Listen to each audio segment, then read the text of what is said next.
미라가족 여러분 반갑습니다. 우리 인사하겠습니다. 사랑합니다. 축복합니다. 사랑합니다. 축복합니다. 우리 함께 축복하면서 기쁨으로 찬양드리겠습니다.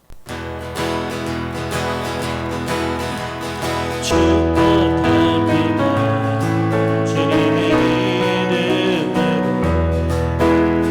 축복합니다. 주님의 사랑으로 축복합니다. 축복합니다. 주님의 이름으로 축복합니다. 주님의 사랑으로 이곳에 모인 주의 거룩한 자녀에게 주님의 기쁨과 주님의 사랑이 충만하게 넘치기를. God bless you. God bless you. 축복합니다. 주님의 사랑 다시 한번 축복합니다. 축복합니다. 주님의 이름으로 축복합니다.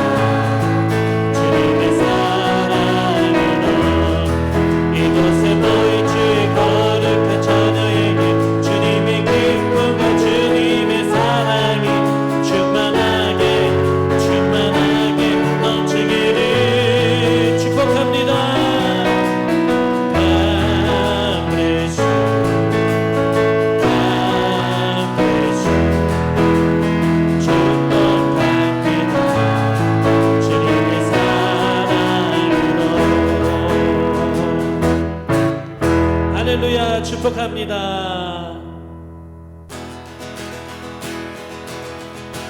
내 진정 사모하는 친구가 되시고 그 주 예수님은 아름다워라. 삶 밑에 백합하여 빛나는 새로 주님과 함께 아주 오버가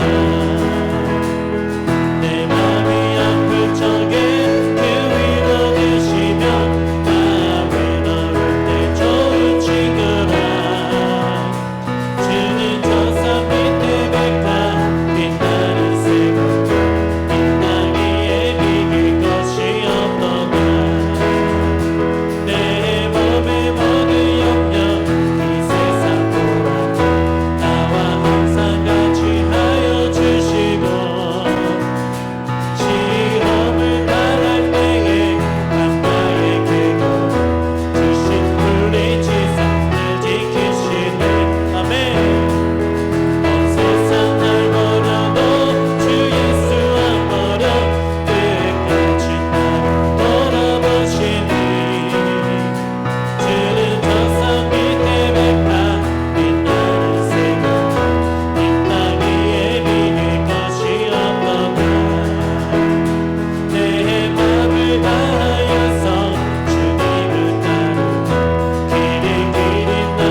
맞습니다. 우리가 믿는 하나님은 너무나 좋으신 하나님이십니다.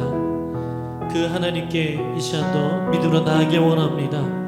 우리의 어떠한 상처와 어떠한 아픔이 있을지라도 오늘 주님 앞에 나아갈 때, 주님께 맡길 때 주님께서 우리의 모든 아픈 것을 치료하시고 회복하십니다. 치료하십니다. 주님의 그 은혜로 이 시간 우리를 충만케 하시고 또 말씀으로 우리를 새롭게 하시고 하나님을 만나는 시간 되게 달라고 우리 함께 기도하시겠습니다. 주님 감사합니다. 찬양합니다. 오늘도 이렇게 랜선 예배로 하나님 앞에 예배게 하심을 감사합니다. 각 처소에서 하나님을 예배만 나갈 때 아버지 주님 임자여 주시옵소서, 만나 주시옵소서. 오늘도 말씀을 통하여 하나님 강건케 하여 주시옵소서, 우리를 회복하여 주시옵소서, 치료하여 주시옵소서. 주님만이 영광 받아 주시옵소서.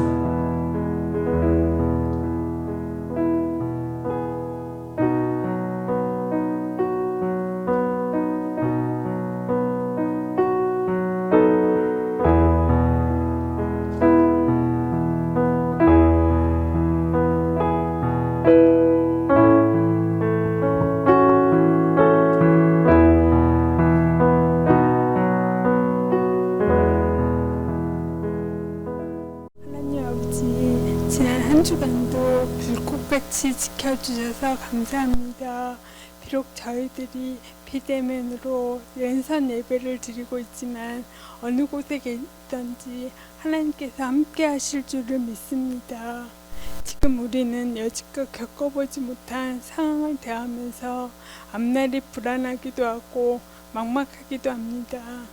연일 매스컴에서 교회를 방역에 취약한 집단으로 매도할 때는 정말 가슴이 아프지만 교회나 개개인도 반성할 것은 반성하고 이 기회에 신앙에 대해서 점검을 해서 앞으로 나아가는 삶이 되기를 소원합니다. 하루속히 이 코로나의 백신이 나와서 미라 식구들을 만나서 즐겁게 대면 예배를 드리고 서로의 체온을 느끼며 행복한 신앙생활을 할 수 있도록 하나님 도와주세요. 이제 목사님께서 귀중한 말씀을 전해주십니다. 그 말씀 듣고 깨달아서 행동하고 마침내 삶이 변해지기를 소원합니다. 한 주간도 세상의 능력과 지혜를 따라가는 삶이 아니라 늘 하나님을 사모하며 쫓아가기를 소원하며 예수님의 이름으로 기도드렸습니다. 아멘.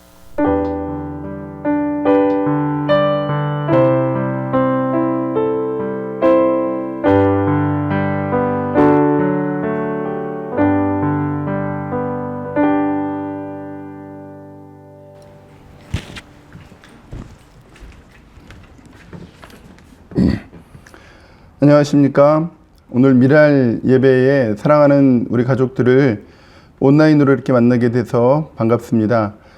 오늘 여러분들과 함께 나눌 하나님의 말씀은 다니엘 3장 17절에서 18절과 6장 10절에 있는 말씀입니다. 말씀을 제가 봉독해 드리겠습니다. 왕이여, 우리가 섬기는 하나님이 계시다면 우리를 맹렬히 타는 풀무불 가운데서 능히 건져내시겠고 왕의 손에서도 건져내시리이다. 그렇게 하지 아니할지라도 왕이여, 우리가 왕의 신들을 섬기지도 아니하고 왕이 세우신 금신상에게 절하지도 아니할 줄을 아옵소서.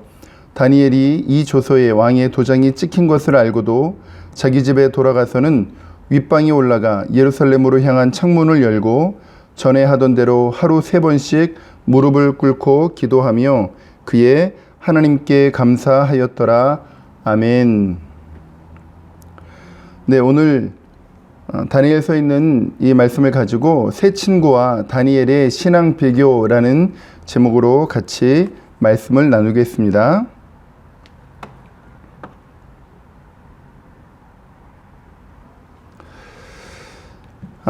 지금 우리가 비대면 예배를 드리고 있고요.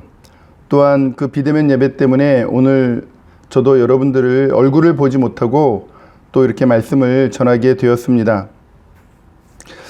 요즘 그 기독교 내에서 이 비대면 예배를 드리는 것을 어떻게 생각하는지, 또 목사님들이나 또는 교회나 여러 사람들의 의견과 생각이 다 다르겠죠. 오늘 이 비대면 예배를 드리는 이런 일들을 또 순종하는 그런 사람들이 있는가 하면 끝까지 그래도 예배에 목숨을 걸어야 되기 때문에 우리는 온라인으로 예배할 수 없다 하고 예배를 고수하시는 분들도 계시는 것이 사실입니다. 그러한 분들 가운데엔 예배를 드려야 하는 그러한 그 이유를 이 다니엘서에 있는 말씀을 가지고 오늘 이 새 친구들이나 또 다니엘이 어떤 그 정부 당국의 그런 명령에 불복하면서 믿음을 지켰다라고 주장하는 경우들도 종종 있더라고요. 오늘 그래서 우리가 그 말씀들, 본래 그 말씀은 또 어떻게 그 말씀들이 나왔고 또 성도님들 가운데는 이 다니엘의 새 친구 이야기와 그리고 이 다니엘의 이 그 사자굴에 들어간 사건을 헷갈려하는 분들이 계셔요. 그래서 우리가 그 두 가지 사건을 오늘 같이 좀 다루어 보려고 생각하고 있습니다.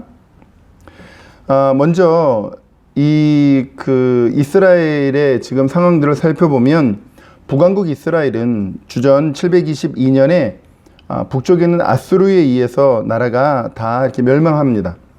그리고 나서 이제 북왕국은 없어졌고 남쪽에 유다 왕국만 남아 있다가 그 남쪽 유다도 예수님이 오시기 전 586년도에 바벨론에 의해서 나라가 망하게 되죠. 그리고 그 많은 사람들이 죽기도 하고 또 성전이 무너지고 그 가운데 이제 그 젊은 사람들이 이 바벨론으로 포로로 이렇게 붙들려 갑니다. 그 중에서 젊고 똑똑한 사람들은 바벨론에서 바벨론의 교육을 통해서 이제 바벨론 제국 여러 곳에 주요한 그 일꾼으로 사용하기 위한 그러한 정책을 펼쳤기 때문입니다. 그 가운데 이 유다에서 포로로 붙들려 왔던 많은 사람들 가운데 오늘 다니엘서는 특별히 네 사람의 그 친구들의 이야기가 기록되어져 있습니다. 그 네 사람의 이름은 미사엘, 하나냐, 아사랴, 그리고 다니엘 이렇게 네 명의 친구가 됩니다. 그래서 이제 이 사람들의 이름을 다니엘은 벨드사살이라고 이름을 고쳤고 그리고 다른 세 친구의 이름은 사드락과 메삭과 아벳누고라는 이름을 바꾸곤 이제 거기에서 최신 학문과 언어를 가르치게 되죠. 이 네 명의 이 친구들이 유명하게 된 것은 바로 두 가지의 유명한 사건 때문입니다. 먼저 3장에서는 이 세 명의 친구의 이야기가 나오는데요. 이 세 명, 곧 미사엘, 하나냐, 아사랴 이 세 사람의 친구는 왕이 세운 금신상에 절하지 아니한 그런 믿음을 지켰던 사람입니다.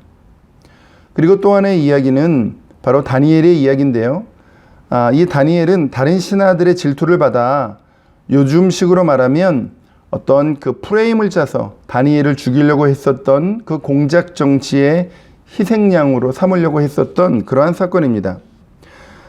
저들은 30일 동안 누구든지 왕 외에 어떤 신에게나 사람에게 무엇을 구하면, 즉 기도하면 사자굴에 던져넣는 법안을 만들어서 결국 이제 그 법안의 왕의 직인을 찍어 만약에 그 왕의 직인에 있는 것을 이게 반대했을 때 죽이려고 했던 건데 여기에 바로 다니엘을 집어넣었던 것입니다.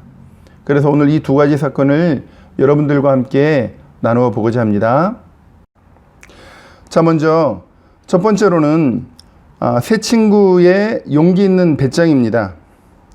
자, 그것은 다니엘서 3장 1절에 보면 느부갓네살 왕이 이제 금으로 큰 신상을 만드는데요. 지금의 미터로 환산하면 높이가 약 27m고 폭이 2.7m입니다. 이 높이는 아파트의 10층 정도의 높이가 되는데요. 왜 그 느부갓네살 왕이 이 금신상을 만들었을까요? 그것은 바로 이제 2장에 왕이 꿈을 꿨던 이야기 때문입니다. 바빌론의 박사들조차 아무것도 할 수 없었던 그 꿈의 해석을 바로 이 다니엘이 해석을 해주죠. 그 내용은 꿈에 왕이 한 신상을 보았고 그 신상은 머리부터 발끝까지 이제 위에 머리서부터는 금, 은, 또 놋, 쇠, 새와 진흙으로 구성되어져 있는 그런 금신상을 보았고 결국 그 금신상이 무엇을 의미하는지를 이 다니엘이 해석해 줍니다. 그런데 거기에 이 머리 부분이 금으로 된 것이 바로 이 느부갓네살 왕을 상징한다라는 그 이야기를 해 주었죠. 물론 거기서 끝난 것이 아니라 그 금신상에 대한 그 꿈은 결국에는 맨 마지막에 뜨인 돌이 장차 오실 메시아인 예수 그리스도인데요. 그 뜨인 돌이 그 금신상을 무너뜨리는, 그래서 하나님의 나라가 세워진다라는 그 이야기를 해 주었습니다.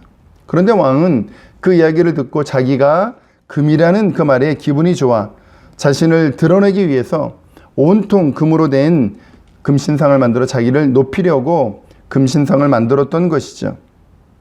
그러면서 왕은 명령을 내리기를 총독과 수령과 행정관과 모사와 재무관과 재판관과 법률사와 각 지방 관원들을 모두 이 금신상에 있는 두라평지로 불러 모아 낙성식을 거행하는데요.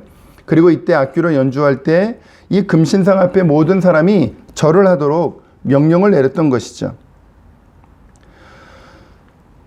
결국 이 사건은 왕이 자기 자신을 이 금신상을 통해서 자기를 신과 같은 존재를 세우고 자기에게 절을 강요했던 사건입니다. 자, 그런데 이 제막식이 끝난 후에 일부 갈대아 사람들이 이 금신상 앞에 절하지 아니했던 세 사람을 왕에게 고발을 합니다. 왕은 그 말을 듣고 세 친구를 불러드립니다. 그리고 이것이 사실이냐? 사실입니다. 그래? 그렇다면 내가 한 번의 기회를 너희들에게 더 줄 테니 다시 한번 음악 소리가 날 때 너희들이 절하면 살려주겠지만 만약에 너희들이 또 절하지 아니하면 이 풀무불 속에다가 너희를 던져 놓겠다라고 위협을 가하게 되는 것이죠. 자, 바로 그럴 때 오늘 우리가 읽었었던 이 17절의 그 말씀을 오늘 이 친구들이 지금 고백을 한 건데요. 자, 17절과 18절에 이 친구들은 이렇게 이야기를 합니다.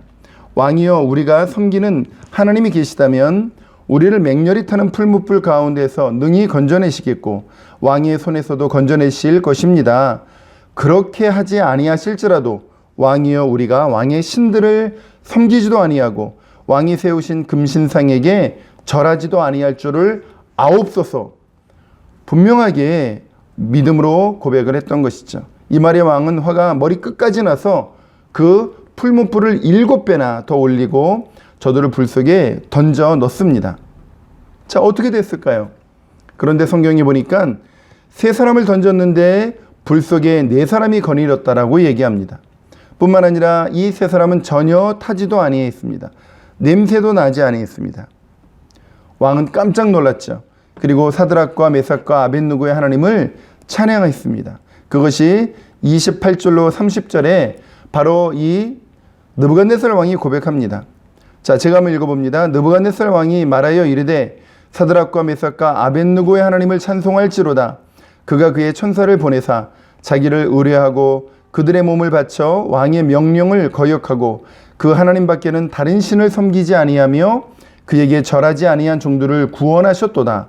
그러므로 내가 이제 조서를 내리노니 각 백성과 각 나라와 각 언어를 말하는 자가 모두 사드락과 메삭과 아벳느고의 하나님을 경솔히 말하거든 그 몸을 쪼개고 그 집을 거름토로 삼을지니 이 같은 사람을 구원할 다른 신이 없음이라 하더라. 왕이 드디어 사드락과 메삭과 아벳느고를 바벨론 지방에서 더욱 높이니라 라고 오늘 성경이 고백하고 있고 결국 믿음을 지켰던 이 세 친구가 복을 받았다라고 이야기하고 있습니다. 두 번째는 다니엘의 기도입니다. 다니엘이 사제굴에 들어가는 이 이야기에 있어서 우리들이 흔히 범하기 쉬운 오해는요. 이 주일학교 교육을 우리가 이제 받았던 사람들은 이 주일학교 공과책에 나오는 다니엘의 어떤 모습이 너무나 어리게 나온다라는 것이죠. 물론 배우는 학생들이 이제 어리기 때문에 그렇게 표현했겠지만 그러나 사실 본문 이 6장에 기록된 다니엘의 나이는 약 85세 전후의 나이로 학자들이 추정을 합니다. 왜냐하면 6장에서 이미 바벨론은 나라가 망했고요. 그리고 앞선 5장에 손가락들이 나와 벽에 글씨를 썼던 이야기는 바벨론의 마지막 왕 벨사살 왕이 예루살렘 성전에서 가지고 온 성물들로 술을 마시다가 나타난 사건이죠. 메네메네 데겔 우바르신이라고 쓰였던 그 글의 내용은 하나님께서 왕의 나라를 세워 끝나게 하셨고 그것을 메대와 바사 사람에게 주었다라는 내용인 것을 밝히고 있습니다. 그러면서 5장 마지막 절인 31절에서 메대 사람 다리오가 나라를 얻었다라고 기록하는데요.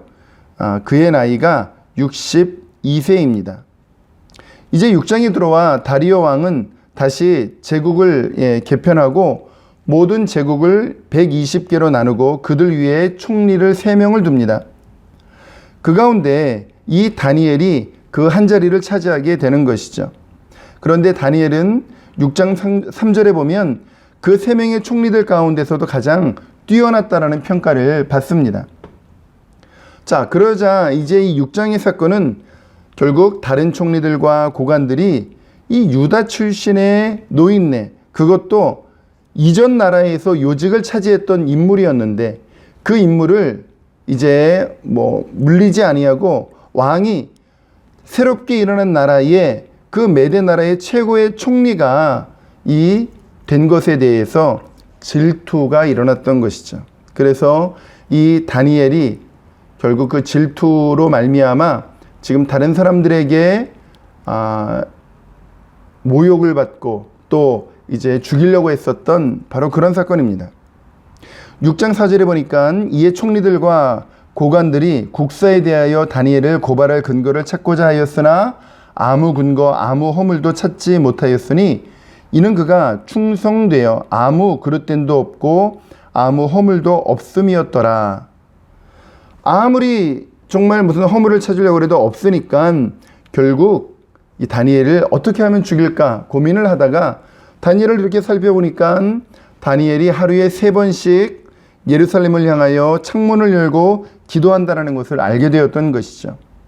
그래서 7절에 의하면 저들은 총리와 지사와 총독과 법관과 관원들이 함께 의논하며 오늘 결국 어떠한 그 공작 정치를 해서 이제 왕에게 갑니다. 그래서 임금님에게 임금님 우리가 한 금령을 만들었는데 임금님께서 도장을 찍어 주십시오. 자, 그 금령의 내용은 뭐냐면 앞으로 한 달 동안 임금님 외에 어떠한 신이나 사람에게 무엇을 구하면 사자굴에 던져놓기로 한 것입니다. 이 말인즉 임금님 우리가 임금님을 신의 수준으로 높여드릴 테니 결국 오늘 이제 이렇게 신이 되어지는 그런 법안을 도장을 찍어달라는 얘기였죠. 왕은 자기가 신이 된다는 그 얘기와 여러 그러한 신하들이 의논했다는 얘기를 듣고 덜컥 도장을 찍어서 금령을 내리게 된 것이죠. 그런데 왕이 도장을 찍으면 왕조차도 그것을 바꿀 수가 없는 것입니다. 반드시 실행해야 되는 것이죠. 자, 다니엘의 행동을 볼까요? 6절에 보면 다니엘이 이 조서에 왕의 도장이 찍힌 것을 알고도 하던 대로 윗방에 올라가 예루살렘 창문을 열고 전에 하던 대로 3번 무릎을 꿇고 기도했던 것이죠. 결국 그 기도를 통해서 이제 고발을 했고 결국 다니엘은 꼼짝없이 이제 사자굴에 들어갈 처지에 빠졌습니다. 왕은 뒤늦게 그것을 깨닫고 이제 그 다니엘을 살리고 싶었지만 자기가 금령을 찍었기 때문에 이 다니엘을 살릴 수가 없었습니다. 그래서 결국 이 다니엘을 사자굴에 던져 넣을 수밖에 없었습니다. 자, 그런데 왕이 다니엘을 사자굴에 넣고 난 다음에 밤새도록 끙끙 앓습니다.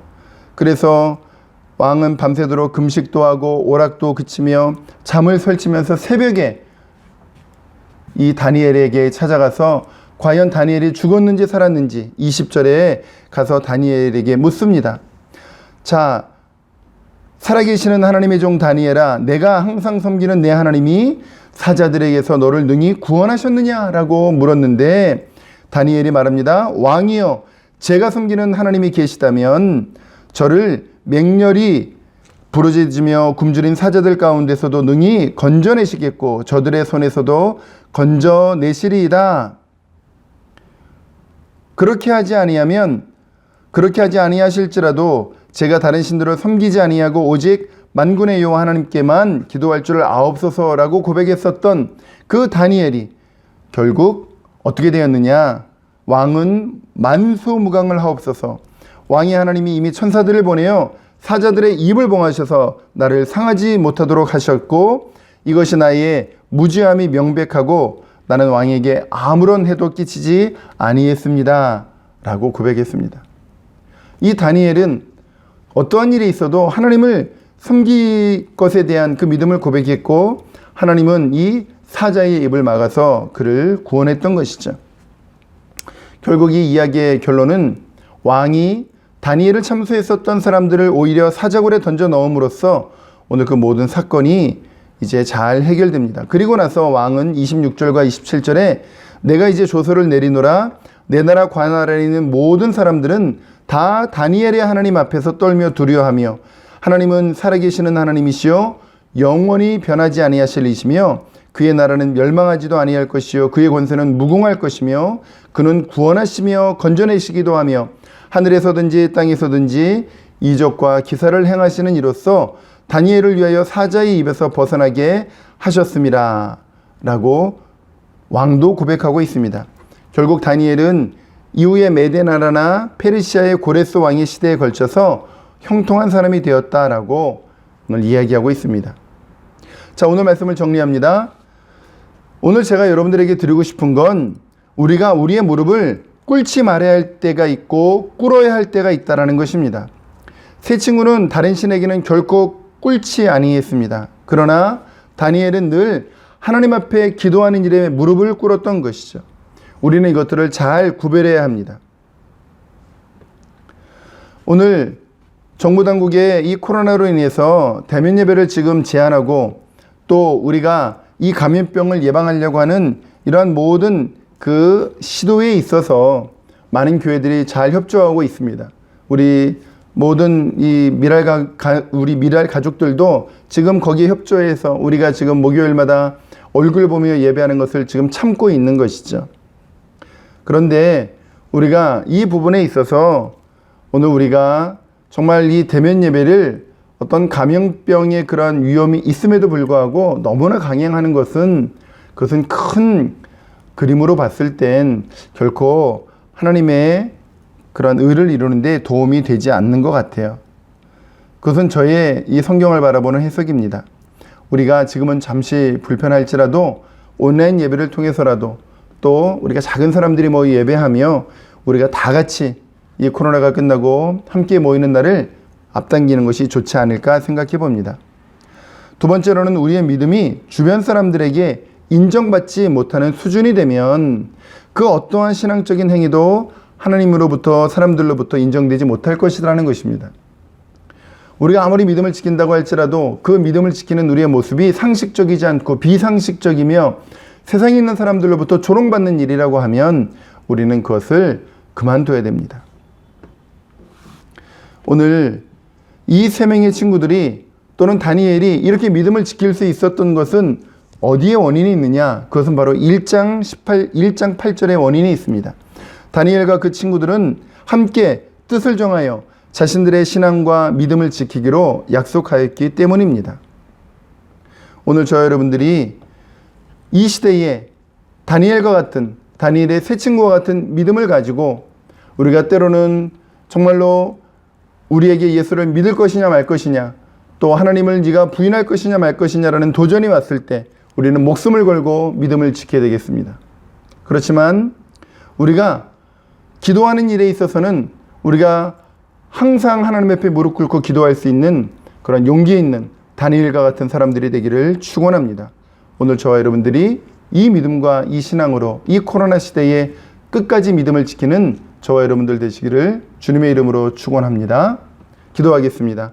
하나님 아버지, 오늘 다니엘과 그 친구들의 믿음을 쫓아서 우리가 끝까지 믿음과 신앙을 지키며 또한 우리의 무릎을 꿇어야 될 때와 꿇지 말아야 될 때를 잘 구별하고 하나님 끝까지 믿음을 지키는 모든 믿음의 형제들이 되게 하여 주옵소서. 지금은 우리 구주 예수 그리스도의 은혜와 하나님 아버지의 무한하신 사랑하심과 성령님의 감화감동 충만 역사 교통하심이 사랑하는 모든 식구들 머리머리 위에 이제로부터 영원토록 함께 있을지어다. 아멘.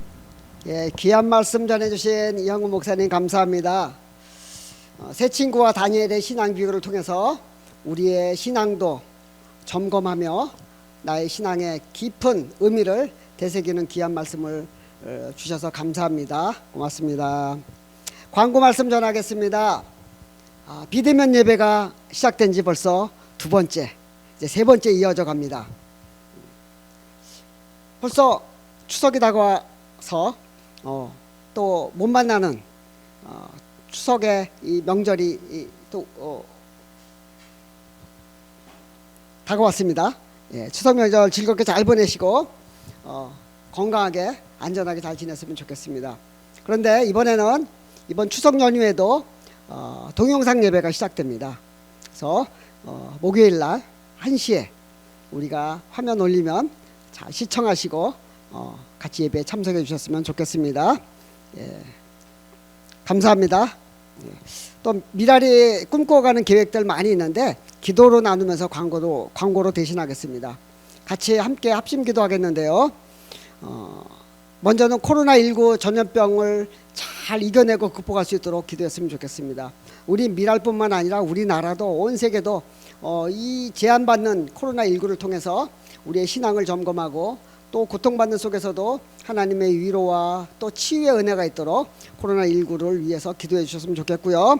두 번째로 우리 미라를 돕는 손길을 축복해 달라고 기도해 주셨으면 좋겠어요. 후원자분들, 기도의 동역자분들, 또 말씀으로 전해주시는 우리 목사님들, 또 교회 장소를 빌려주는 교회들, 또 우리를 후원해 주시는 교회, 또 우리 미랄의 이사님들, 운영위원님들 많이 있습니다. 이분들을 축복해 달라고 함께 기도했으면 좋겠고요.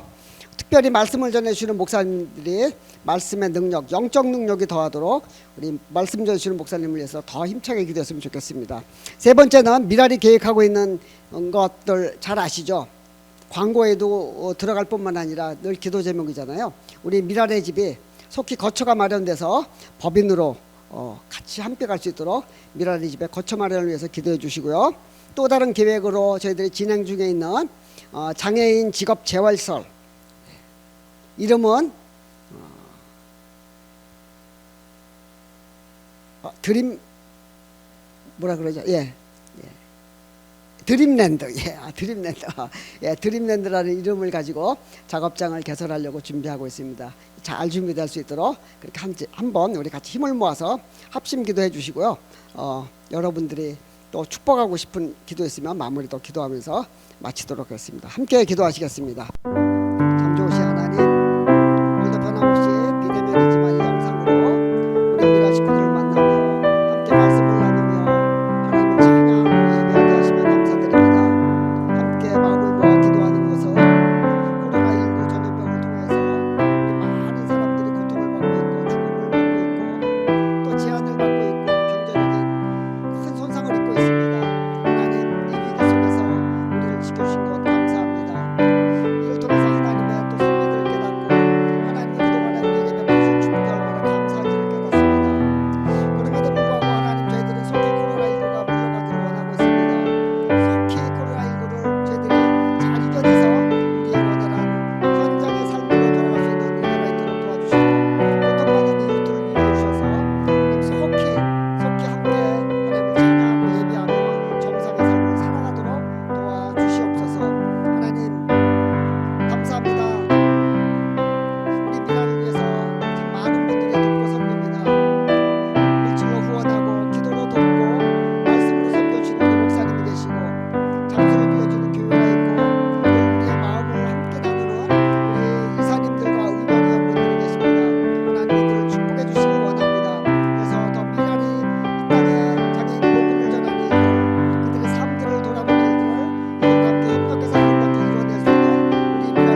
감사합니다. 하나님 앞에 영광의 박수 올려드리며 예배 마쳤습니다.